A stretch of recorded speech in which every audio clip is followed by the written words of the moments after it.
This is a quick performance installation video for the Sandon HD being mounted on an LS engine with a truck balancer or 2010 and later Camaro balancer. The first thing I want you to do is get your installation instructions out so you can actually follow along. We're going to install this bracket on the upper cylinder head here and also attached to the water pump here. But first, let's do some pre-assembly. We will start by taking our 10 140 millimeter bolts and putting them into the spot-faced areas. Just slide them through. And then flip the bracket over like this. Makes it a little bit easier. On the top, we're going to slide that in, then followed by the link, the shorter tube. The longest tube goes here. Then we're going to install the back plate like so. And then you have 3 spacers here. Take 2 of them. They'll go here. We're ready to put it onto the engine. We're going to install the bracket now onto the cylinder head, and we're just going to get these finger tight. We're going to leave everything nice and loose, and that way we don't create any binding as we go, so we can get everything assembled and on here, and then we'll go through some torque steps in order to actually get this bracket squared up with itself. All right, now we're going to install it onto the water pump. You just simply take your bolt and spacer here and get it into the water pump. This is a 10 by 60, if I didn't say that already. Once again, we're going to leave this all loose for now while we continue our assembly. Now, for you guys that have an LS3 Camaro or want to use the LS3 Camaro water pump, what you'll see now is that this is actually moved in space here. So what we've done is, in order to make this modular, just take this washer right here, put it behind here, and then this will bolt directly up to your water pump. So we won't have a spacer like we did with the truck, but it mounts just like that. At this step here, we're going to go ahead and tighten up the bolts, followed by a torque sequence. So go ahead and lift up on the plate and make sure it's pushed all the way in. We're trying to avoid any sort of binding whatsoever. And so tighten the lower head bolt first, followed by the upper head bolt, followed by the water pump. Now, what we're trying to attempt to do is to avoid any sort of binding, any sort of deflection or whatever, so we're going to go ahead and torque these on before we add the AC compressor. These are 10 millimeter bolts, so 37 foot-pounds is what we call out. Once again, the torque sequence does matter, so we're going to go to the head bolts first.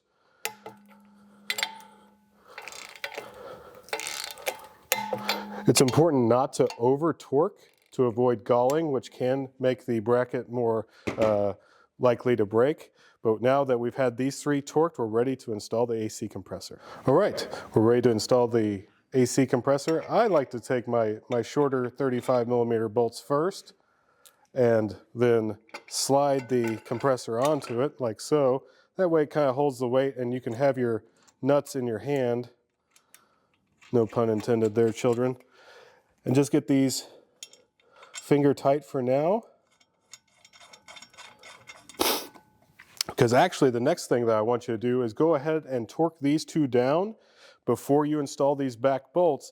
That way we avoid any binding that may happen here, and we can also check to make sure there's not binding. Now we're going to torque this down. Once again, 10 millimeter bolts, 37 foot-pounds.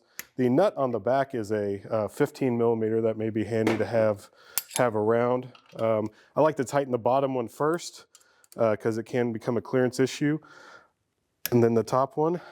And now we're ready to do the backside, and we'll get a different view so you can take a good peek at that. What we've done by going through the sequence this way is we started off by squaring the bracket to the cylinder head. That's going to give us our best chance for success. Then we have squared the compressor to the bracket. Now what we've done, these holes are actually oversized slightly because they're just holding it in place. We want to make sure that that bolt goes in nice and easy, top and bottom, to make sure that there is no binding. If you do find binding there, it's time to loosen everything up and reassemble it because somewhere we've made a mistake. But this works just fine here, so we're going to go ahead and install our bolt and nut on the top. Once again, gentlemen, these will be 10 millimeter bolts, 37 foot-pounds of torque. It's a little bit tight, but the back plate does flex a little bit. Don't be afraid to kind of shove it in there just a little bit if it is a little bit tight. All right, let's get these torqued and move on to the next step. Next step, we're going to install our groove idler pulley right here by taking a 12mm bolt, pushing it in from behind, adding our stepped down spacer, which is an idler mount. Idler fits perfectly on there. And then we have our 12mm nut. Now notice that this 12mm nut has a flange here, and that's one of the reasons why we turn the bolt around this way, is so that the flange captures that and that the points of this don't dig into it. This is a 12mm bolt, so we're going to torque that down to 50 foot-pounds. Next, we're going to install the tensioner, but one of the things I want to call your attention to is this tensioner shim, which goes on the backside like that, just to space it out a little bit. One of the things we've discovered in the development of this product is there's just a little bit of variation in the manufacture, especially of these plastic pulleys, that the belt wants to run just a little bit either one way or the other.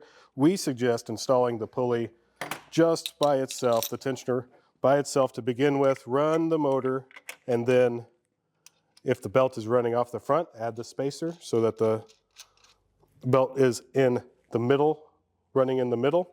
Once again, 10mm bolt, 37 foot-pounds. All right, so we're ready to do the belt installation, but first we need to determine what length of belt we need.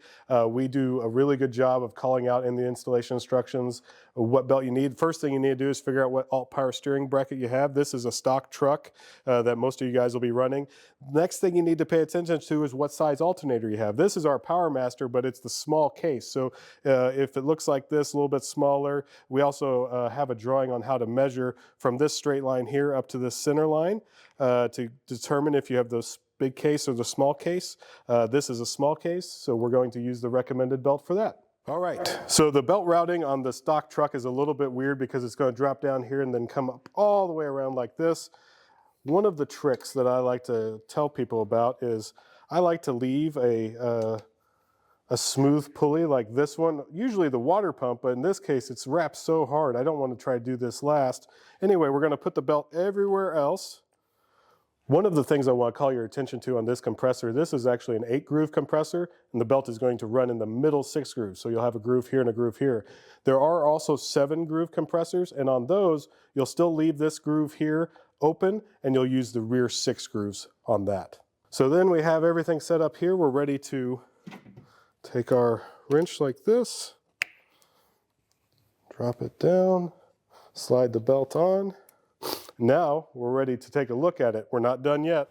Something I want to draw your attention to on the tensioner here, before we run the engine, we want to make sure there's 3 marks right here on the tensioner as well as an indicator right here. And you can see that this is maxed out. This is as tight as the tensioner will go, and this goes the opposite direction here.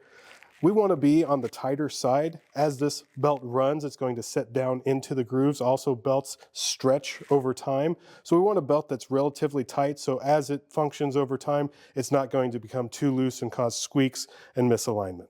Thank you for watching our installation video. We do work really hard to make good installation instructions to make these sort of things as unfrustrating as possible, but sometimes just seeing it and seeing someone else do it makes it so much easier. So we're happy to do this sort of thing for you. If you ever have any issues, you need a little help troubleshooting, please reach out, whether you bought it from us or from one of our dealers. We want to help, and we will be available to answer questions via email or by phone call. Just reach out to us, and happy hot rodding.